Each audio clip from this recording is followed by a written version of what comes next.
Hello दोस्तों। इस video में मैं आपके लिए एक इम्पोर्टेंट टॉपिक लाया हूं, द रिवोल्ट ऑफ 1857। ये टॉपिक आपके आने वाले एग्जाम में हेल्पफुल रह सकता है। वीडियो को एंड तक देखते रहे। वीडियो को स्टार्ट करने से पहले आपसे रिक्वेस्ट है कि अगर आप चैनल पे नए हैं तो चैनल को सब्सक्राइब करें और साथ में बेल आइकन जरूर प्रेस करें। वीडियो अगर अच्छी लगे तो वीडियो को लाइक करने के साथ साथ शेयर जरूर करें चैनल को सपोर्ट करने के लिए। तो दोस्तों स्टार्ट करते हैं आज की ये वीडियो।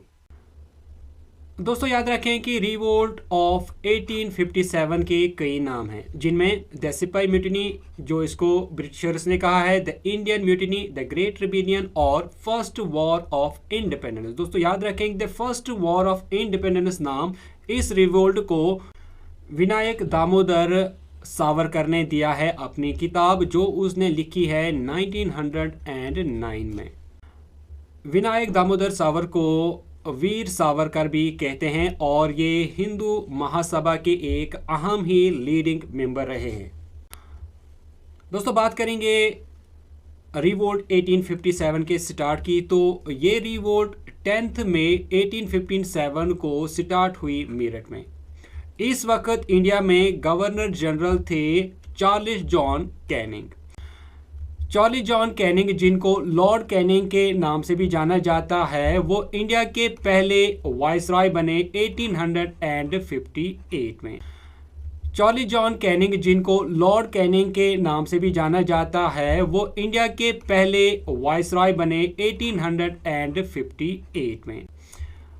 दोस्तों अब हम बात करेंगे कि रिवोल्ट 1857 आखिर स्टार्ट कैसे हुई, क्या वजह थी। तो सबसे इंपॉर्टेंट और अहम वजह थी ग्रीसेट कॉर्टरेज। दोस्तों याद रखें कि रिवोल्ट 1857 जो है ये स्टार्ट हुई एज सिपाही म्यूटिनी, यानी इसको सोल्जर्स ने स्टार्ट किया। सोल्जर्स इसकी एक अहम वजह बनी और सोल्जर्स में ग्रीसेट कॉर्टरेजेस दिए गए जो उनको एनफील्ड राइफल में डालने पड़ते थे। बताया ये गया, अफवाह ये फैलाई गई कि ये जो ग्रीसेट कॉर्टरेजेस हैं इनमें गाय और जो सुअर है उसका फेट मिला हुआ है। क्योंकि दोस्तों गाय जो है ये हिंदुओं की एक पाक जानवर मानी जाती है और इसी तरह जो पिग है ये मुसलमानों के लिए हराम है। इंडिया ईस्ट कंपनी में हिंदू भी काम करते थे एज सोल्जर्स और मुसलमान भी काम करते थे एज सोल्जर्स। तो इन दोनों ने यहां पर इन कॉर्टरेजेस को इस्तेमाल करने से इनकार किया, रिफ्यूज किया।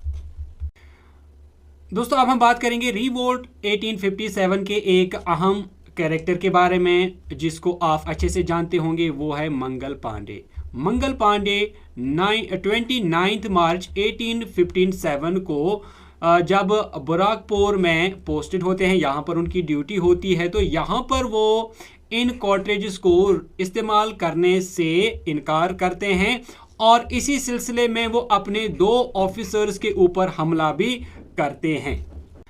इन ऑफिसर्स में एक ऑफिसर का नाम होता है हिवसन, जिस पर पांडे जो है यानी मंगल पांडे फायर करते हैं, लेकिन ये जो फायर है ये मिस कर जाता है।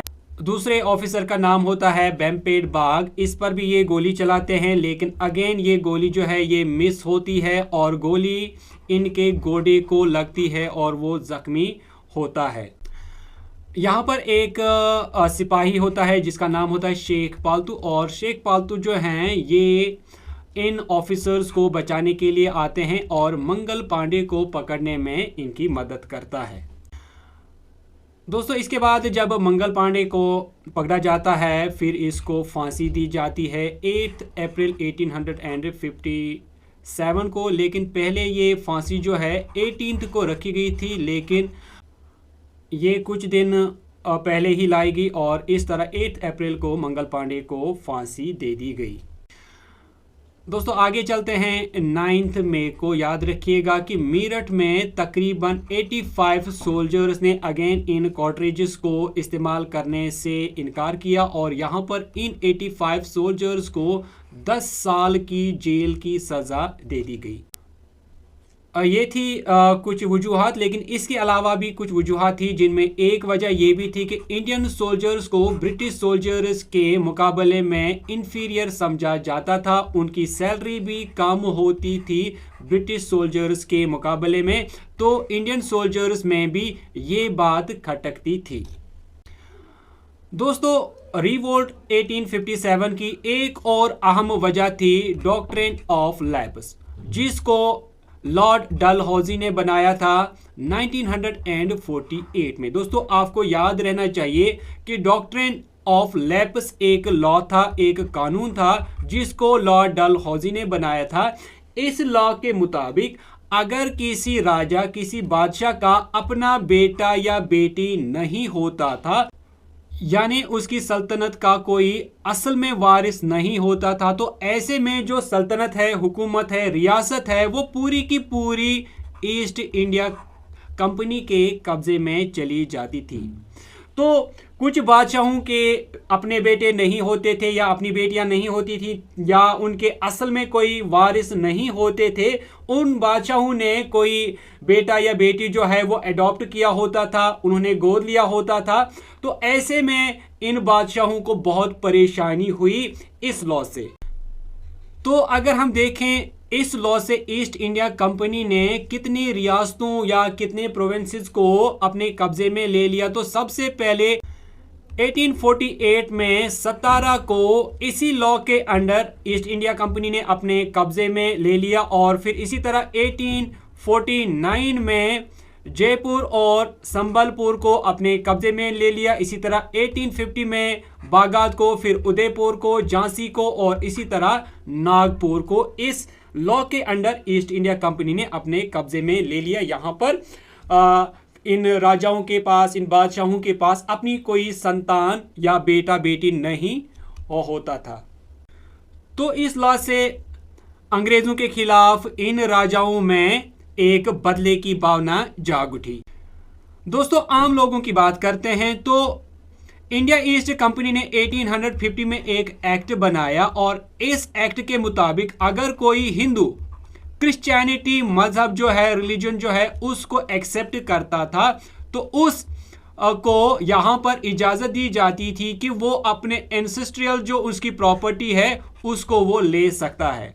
अदरवाइज अगर कोई हिंदू है और उसने क्रिश्चियनिटी को एक्सेप्ट नहीं किया होता था और उसका कोई रियल वारिस नहीं होता था तो वो अपनी प्रॉपर्टी नहीं ले सकता था। ये आम लोगों में लॉ था और इस लॉ के खिलाफ भी लोगों के दिलों में अंदर ही अंदर जो है नफरत फैलने लगी। दोस्तों अब हम देखते हैं कि इंडिया में किस किस जगह रिवोल्ट 1857 को साथ मिला, किस किस ने इस रिवोल्ट को लीड किया। तो दोस्तों याद रखें, सबसे पहले हम बात करेंगे बेगम हजरत महल की। इसने लखनऊ में इस रिवोल्ट को लीड किया और लखनऊ उस वक्त अवध का कैपिटल होता था। नाना साहिब जो कि पेशवा बाजीराव सेकंड के एडॉप्टेड सन थे, उन्होंने कानपुर से इस रिवोल्ट को लीड किया। नाना साहब के बाद नाना साहब के कमांडर तांत्या टोपे ने इस स्ट्रगल को कंटिन्यू किया। अगर हम झांसी की बात करें तो झांसी में रानी लक्ष्मीबाई ने इसको लीड किया। और इसी तरह दोस्तों याद रखें कि रानी लक्ष्मीबाई और तांत्या टोपे ने ग्वालियर पे यहाँ पर हमला किया और ग्वालियर को अपने कब्जे में कर लिया। इसी तरह अगर हम बिहार की बात करें तो बिहार में कंवर सिंह ने इस स्ट्रगल को लीड किया। और इसी तरह दिल्ली में दोस्तों याद रखें कि दिल्ली में बहादुर शाह सेकंड ने इसको लीड किया। दोस्तों अब हम बात करेंगे इस रिवोल्ट के ख़त्म होने की। दोस्तों याद रखें कि लॉर्ड कैनिंग की कोशिशों से इस रिवोल्ट को दबाया गया, इस रिवोल्ट को एंड किया गया। लेकिन इस रिवोल्ट के बाद कुछ इंपॉर्टेंट चेंजेस देखने को मिली इंडिया में। वो क्या क्या है वो मैं आपको यहाँ पर बताना चाहूँगा। इस रिवोल्ट के बाद गवर्नमेंट ऑफ इंडिया एक्ट 1858 को पास किया गया, ये लागू किया गया इंडिया में। और इस एक्ट के मुताबिक ब्रिटिश ईस्ट इंडिया कंपनी का जो रूल है वो इंडिया से ख़त्म हो जाता है और यहाँ से इंडिया में ब्रिटिश राज जो है वो स्टार्ट होता है। इसका अनाउंसमेंट लॉर्ड कैनिंग इलाहाबाद दरबार से करते हैं 1 नवंबर 1858 को, जहां पर वो कहते हैं कि इंडिया में ईस्ट इंडिया कंपनी का रूल ख़त्म होता है और इंडिया की जो एडमिनिस्ट्रेशन है उसको टेक ओवर क्वीन विक्टोरिया करती है। और दोस्तों यहाँ पर आप ये भी याद रखें कि जब गवर्नमेंट ऑफ इंडिया एक्ट 1858 लागू किया जाता है इंडिया में, उससे गवर्नर जनरल इंडिया का जो पोस्ट है वो इंडिया से ख़त्म होता है और यहाँ पर फिर बनाया गया वाइस रॉय, यानी गवर्नर जनरल को रिप्लेस किया वाइस रॉय ने। और इस एक्ट से डॉक्ट्रिन ऑफ लैप्स का जो रूल है वो ख़त्म हो जाता है। दोस्तों ये हैं कुछ इंपॉर्टेंट बुक्स के नाम जो रिवोल्ट 1857 पर लिखी गई हैं, जिनमें विनायक दामोदर सावरकर ने लिखी है the Indian war of independence 1857, जो अभी पहले ही हमने इसकी बात की, और उसके बाद अशोक मेहता ने लिखी 1857 द ग्रेट रिवोल्ट। इसी तरह GB मेलसन ने लिखी है द इंडियन म्यूटिनी ऑफ 1857। इसी तरह यहाँ पर आप देख रहे हैं और भी कुछ किताबों के नाम हैं जो इस रिवोल्ट पर लिखी गई हैं। तो दोस्तों ये थी एक इम्पोर्टेंट वीडियो रिवोल्ट 1857 पर। उम्मीद करता हूँ कि आपको वीडियो अच्छी लगी होगी। वीडियो अच्छी लगी तो वीडियो को लाइक और शेयर करें, और अगर आप डेली वीडियो अपडेट्स नोटिफिकेशन पाना चाहते हैं तो चैनल को सब्सक्राइब करने के साथ साथ बेल आइकन जरूर प्रेस करें। मिलते हैं नेक्स्ट वीडियो में, तब तक के लिए टेक केयर।